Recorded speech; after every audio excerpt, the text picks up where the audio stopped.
नमस्कार दोस्तों, आज हम हिंदी नेट सेट अध्ययन में देखेंगे आने वाले पेपर 1 में अ, भारत में ई सरकार की पहल और उस पहल में आने वाली बाधाएं तथा चुनौतियां कौन कौन सी हैं, यह हम विस्तार से सेट नेट की अध्ययन के दृष्टिकोण से देखेंगे।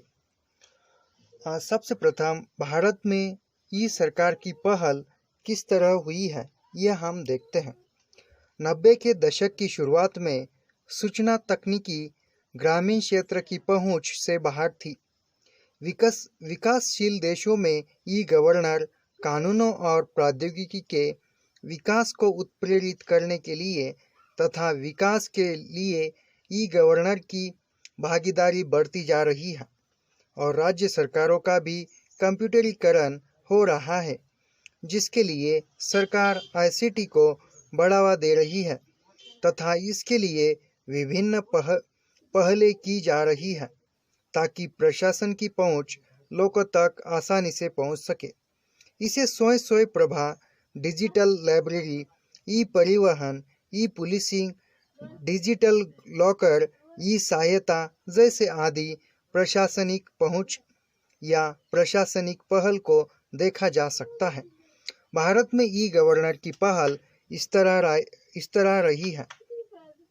अब इस पहल में बाधाएं तथा चुनौतियां कौन कौन सी उत्पन्न हुई, यह हम देखते हैं।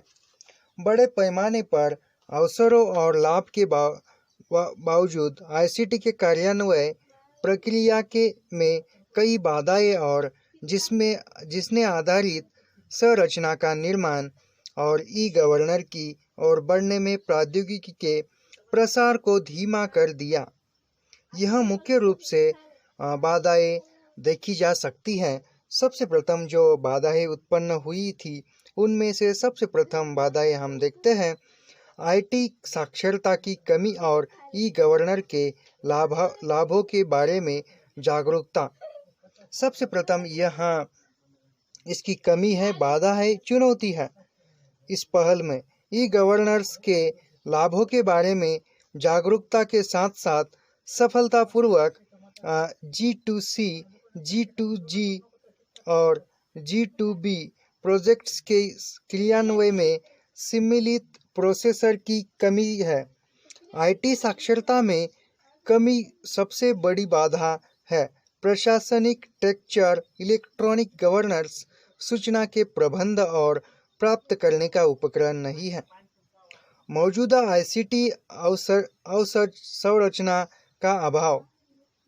कई विभागों में कंप्यूटर का उपयोग केवल वर्ड प्रोसेसिंग के उद्देश्य के लिए किया जाता है, जिसका परिणाम यह है कि प्रबंधन निर्णयों के समर्थन के लिए डाटा माइनिंग में उनके उपयोग के संदर्भ में कंप्यूटर अंतर्ग्रहण है। हार्डवेयर की खरीदी और कस्टम उपयोगों के विकास के बीच में समय का अंतर इतना बड़ा है कि जब तक एप्लीकेशन उपयोग के लिए तैयार होता है, तब तक हार्डवेयर अप्रचलित हो जाता है। इस प्रकार की कई चुनौतियां, बाधाएं हैं। उसमें इसके बाद जो है सरकारी विभागों का रवैया, सरकारी कर्मचारियों का मनोविज्ञान प्राइवेट सेक्टर के कर्मचारियों से अलग है। परंपरागत रूप से सरकारी कर्मचारियों ने इस तथ्य से अपना निर्वाह किया है कि सरकारी आंकड़ों को लागू करने या सिस्टम में बदलाव करने का कोई भी प्रयास सरकारी कर्मचारियों के प्रतिरोध से पूरा होता है। अंततः सरकारी विभागों में इसके प्रति प्रोत्साहन की कमी देखी जा सकती है। सरकारी विभाग और समाधान डेवलपर्स के बीच समन्वय की कमी है। दूसरा जो बिंदु है, वह बिंदु यह है कि सरकारी विभाग और समाधान डेवलपर्स के बीच समन्वय की कमी है। किसी भी एप्लीकेशन को डिज़ाइन करने के लिए सरकारी विभागों और समाधान डेवलपर्स के बीच बहुत करीबी बातचीत की आवश्यकता होती है। वर्तमान में सरकारी विभागों में उपयोगकर्ता समाधान वास्तुकला को डिज़ाइन करने के लिए पर्याप्त योगदान नहीं दे रहा है। फलस्वरूप विकसित और कार्यान्वित समाधान ई गवर्नेंस परियोजना की आवश्यकताओं को पूरी नहीं कर सकता है और इसलिए कार्यान्वयन नहीं हो सकता है। विभागीय प्रक्रिया के पुनर्रचना के लिए प्रतिरोध।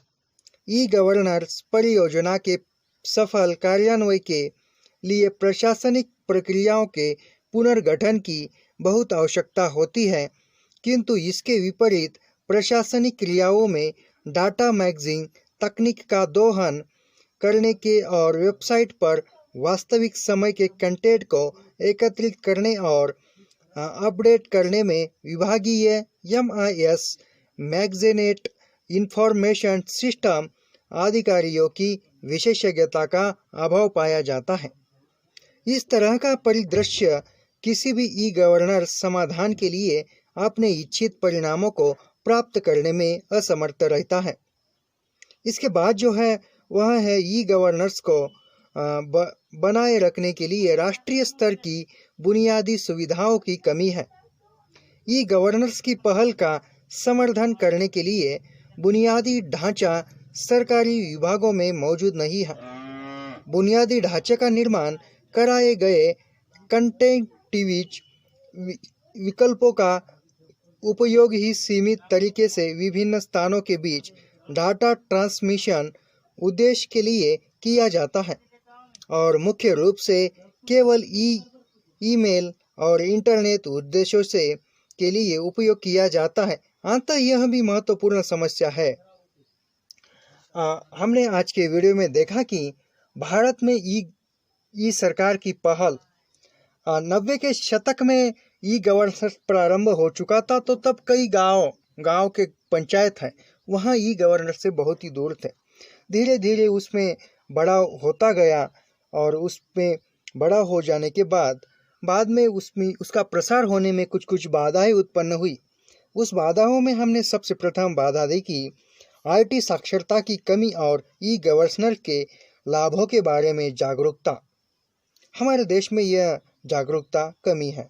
मौजूदा ICT अवसंरचना का अभाव। जो अवसंरचना चाहिए वह नहीं है, इसलिए भारत में ई गवर्नेंस की पहल ज़्यादा विकसित सफलतापूर्वक नहीं हो सकी। मौजूदा ICT ये तो हुआ है। सरकारी विभागों का रवैया।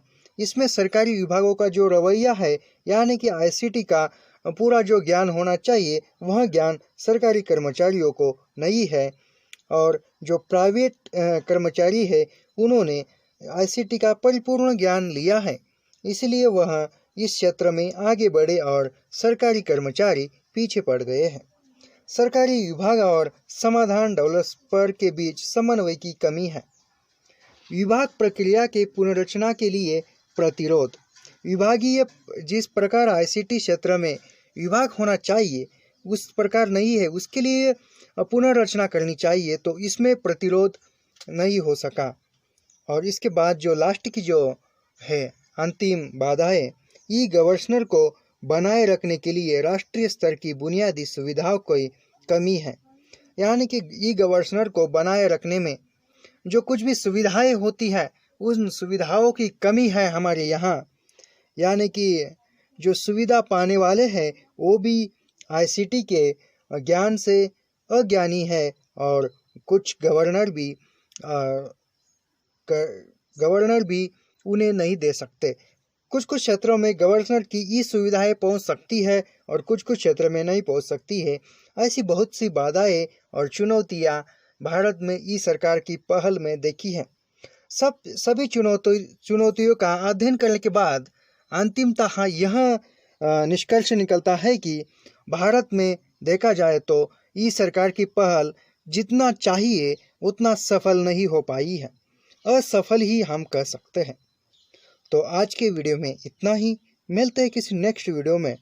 धन्यवाद।